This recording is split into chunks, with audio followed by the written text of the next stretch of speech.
sum of the next 5 terms, then what is the sum of first 10 terms? I told you to try this. एक बार chat off करते हैं और फिर देख कितने लोगों ने इसका सही जवाब दिया कि कोई भी एक एपी है उसका फर्स्ट टर्म अपने को पता है कि 2 के बराबर है, तो आपने बोला क्या कि जो a है this is equal to 2, first term is equal to 2 and the sum of first 5 term is equal to 1/4 of the sum of next 5 term. अब एक बात समझिए, नेक्स्ट 5 टर्म की अगर बात करी जाए, मान लीजिए कोई एक एपी ऐसे करके a1 a2 अप टू कहां तक a10 तक। अगर मैं आपसे बात करूं कि फर्स्ट 5 टर्म के बाद जो नेक्स्ट 5 टर्म है यानी कि a6 plus a7 plus a8 plus a9 plus a10, इसको हम ऐसा बोल सकते हैं कि ये जो है s10 माइनस s5 के बराबर होगा। टोटल सम में से आप स्टार्टिंग के 5 का सम अगर माइनस कर देंगे, टोटल सम में से आप स्टार्टिंग के 5 का सम माइनस कर दीजिए तो आपको लास्ट के 5 का सम मिल जाएगा। हम ऐसा बोल सकते हैं। बस इसी चीज को हम यूज करने वाले इस सवाल में। एज पर क्वेश्चन लिखा हुआ है क्या, तो सम ऑफ कि s5 जो है this is equal to 1/4 of next 5 term यानी कि s10 माइनस s5, ये बोला गया है। अगर हम यहां से क्रॉस मल्टीप्लाई कर दें तो हम ऐसा बोल सकते हैं कि 4s5 is equal to s10 minus s5, और इसको इधर लेकर के आ जाए तो हम बोल सकते हैं क्या कि 5s5 is equal to s10। 5s5 की जो वैल्यू है वो s10 के बराबर है, हम ऐसा बोल सकते हैं। अब जरा हम अगर s5 निकालें तो s5 का मतलब क्या हो जाएगा, 5/2 इंटू 2a प्लस 5 माइनस 1 यानी कि 4d, ये होगा 4d इंटू 5, ये किसके बराबर है 10/2 इंटू 2a प्लस 9d।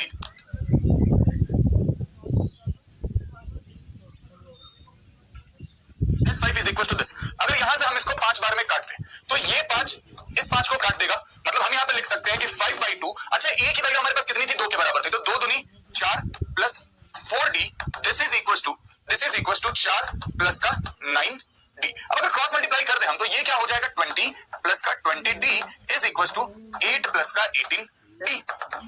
इसको अगर ले तो 20d minus 18d is equal to 2d, 8 minus 20 is equal to minus 12, d is equal to minus 6। अब क्या एग्जामिनर ने पूछा था, then the sum of first 10 terms, starting से लेकर के एंड तक के s10 की वैल्यू हमसे पूछी गई है। तो आप बहुत प्यार से बोल सकते हैं कि s10 जो हो जाएगा ये 10/2 यानी कि 5, 2a यानी कि 4, n माइनस 1 इंटू d यानी कि 9 into d that is minus 6 के बराबर हो जाएगा। 5 4 9 छक 54, this will be equal to 5 into minus 50 that is minus 250। This will be the answer. Join करना चाहिए। देखो लिखा क्या हुआ है कि log 2 to the base 10 log। अच्छा, कल आपको बताया था कि अगर 3 नंबर एपी में रहेंगे तो आप यहाँ पे डायरेक्ट बोल सकते थे क्या कि 2 log 2 to the power x minus 1 to the base 10 जो है this is equal to log 2 to the base 10 plus log 2 to the power x plus 3 to the base 10। अब जिन्होंने लॉगरिथम नहीं पढ़ा बोल रहे हैं सर ये कैसे कर दिया, ये कैसे कर दिया, मैं नहीं बता सकता क्योंकि उससे पहले लॉगरिथम आपको करना पड़ेगा। स्टार्टिंग में बेसिक मैथ्स की क्लास में लॉगरिथम कराया था, बेसिक मैथ्स के बाद आपको लॉगरिथम की क्लास आपको बोला था कि बहुत इंपॉर्टेंट है। अब समझिए लॉगरिथम की प्रॉपर्टी के अकॉर्डिंग हम इसको क्या लिख सकते हैं, log base 10, और इसको आप लिख सकते हैं 2 to the power x minus 1 to the power, so you can write it like this। हम इसको क्या लिख सकते हैं, log की प्रॉपर्टी के according he log base 10 2 into 2 to the power x plus का 3, we can write it like this, correct, we can write it like this। अब यहां से आप डायरेक्ट लिख सकते हैं, दोनों का अगर बेस सेम है तो 2 to the power x minus 1 का होल स्क्वायर जो है this is equal to 2 into 2 to the power x plus का 3। अब दो तरीके हैं आपके पास। अब यहां से सवाल को सॉल्व करने के दो तरीके आपके पास। एक तरीका तो ये है कि आप ऑप्शंस का उपयोग कर लीजिए, और एक तरीका ये है क्या तरीका, इसको सॉल्व करिए। ये दो तरीके हैं। जैसे अगर आपने मान लिया कि x इक्वल टू 0, अगर आप x इक्वल टू 0 मानेंगे तब तो ये सेटिस्फाई कहीं से नहीं हो रहा, तो x इक्वल टू 0 को तो हटा ही दीजिए। x इक्वल टू 1 अगर डालेंगे तो दो में से एक गया 1, ये भी सेटिस्फाई नहीं हो रहा है। अगर हम इसको चेक करें, ऑप्शन नंबर सी को चेक करें, x की जगह पर अगर हम रखते हैं log 5 to the base 2, तो ये क्या बन जाएगा 2 to the power log 5 to the base 2 minus 1 का होल स्क्वायर। अभी केवल LHS सॉल्व कर रहा हूं, और जिनको लॉग की प्रॉपर्टीज पता है वो फटाक से बोलेंगे भैया अगर ये और ये वैल्यू सेम है, ये दोनों वैल्यूज अगर सेम है तो आप इसको सीधे ही नीचे क्यों नहीं उतार देते हैं, बिल्कुल उतार दिए। 5 माइनस 1 का होल स्क्वायर यानी कि 4 का स्क्वायर दैट इज 16। ये क्या है मेरे भाई, this is our LHS, now it's time for RHS। RHS जरा देखिए, RHS अगर हम करेंगे तो 2 into, अब 2 to the power x करने का मतलब है 2 to the power log 5 to the base 2 लिख देता हूं, और बाद में रहोगे तुम 2 to the power log 5 to the base 2 plus का 3 प्लस का 3। अब यहां से जैसे ये दोनों सेम हुआ तो एज इट इज ये नीचे उतर जाएगा, 5 प्लस 3 8 into 2 कितना हो गया, 16 हो गया, और हमें क्लियर कर दिख रहा है कि LHS जो है वो RHS के बराबर आ रहा है। ऑप्शन नंबर सी को लेके चलने पे हंस आपका आंसर हो जाएगा। चलिए, वैसे सवाल आपको ऐसे ही करने होते हैं, ऐसे सवाल में आपको सॉल्व करके ट्रिग्नोमेट्रिक इक्वेशन को नहीं देखना होता। ये था कि कहीं ना कहीं एक हिंट मिल रहा था हमें कि 2 के पावर में x है और इसके बेस में 2 है, तो ये डायरेक्ट 5 नीचे उतर जाता है, हमारे लिए सॉल्व करना इजी हो जाता है। एग्जाम में ऐसे छोटे-छोटे हिंट आपके लिए फेंकता है, अगर आप उन हिंट्स को पकड़ लेते हैं ना तो बहुत कम टाइम में आप ज्यादा सवाल कर पाएंगे। यही हिंट मैं आपको सिखाना चाहता हूं कि इन चीजों को पकड़िए जब भी आप पेपर सॉल्व कर रहे हैं, पीवाई को सॉल्व कर रहे हैं। वेरी गुड, 42% बच्चों ने बहुत अच्छा काम किया। 9th टर्म है और 80 का 9th टर्म क्या हो जाता है मेरे भाई, a प्लस 8d के बराबर हो जाता है। a यानी कि फर्स्ट टर्म 8 इंटू डी यानी कि 25 इंटीजर्स। इंटीजर्स अब जरा गौर फरमाइए, सवाल बहुत सुंदर है, ये सवाल बहुत सुंदर है। मैं चैट ऑफ करके आपको ये सवाल समझाता हूं, ध्यान दीजिएगा जरा इस पे, ध्यान दीजिएगा जरा इस पे। लिखा हुआ क्या कि 13 arithmetic means are inserted. Okay, 13 arithmetic means are inserted between 52 and 17। मतलब यहां पे कहीं 52 है, यहां पे कहीं 17 है, इसके अंदर a1 a2 a13 इस तरीके से अब जाके ये एक एपी बन के रेडी हुआ है। अब बोला गया कि जो भी अरिथमेटिक मींस है, जो भी ये नंबर्स इंसर्ट किए गए हैं, इनमें से कितने जो है वो इंटीजर्स हैं। How many of them are integers. जरा आरआर मेथड वाला फार्मूला एक बार लिखो, जरा मेरे भाई आरआर मेथड वाला फार्मूला लिखो। क्या होता है, a capital N is equal to a यानी कि 52 plus capital N into b minus a. 17 में से 52 गया तो कितना हो गया, माइनस 35 अपॉन में n प्लस 1 यानी कि 14। इसको हम ऐसे भी लिख सकते थे 52 प्लस कैपिटल एन 7 से 5 बार में, सॉरी 7 से 2 बार में और 7 से 5 बार में, तो माइनस 5/2। ठीक है, ये हमारे ए कैपिटल एम की वैल्यू है। अच्छा एक बात बताइए, कैपिटल एम की सबसे छोटी वैल्यू क्या आप कंसीडर कर सकते हैं, 1 कंसीडर कर सकते हैं, और कैपिटल एम की सबसे बड़ी वैल्यू आप क्या कंसीडर कर सकते हैं, 13 कंसीडर कर सकते हैं।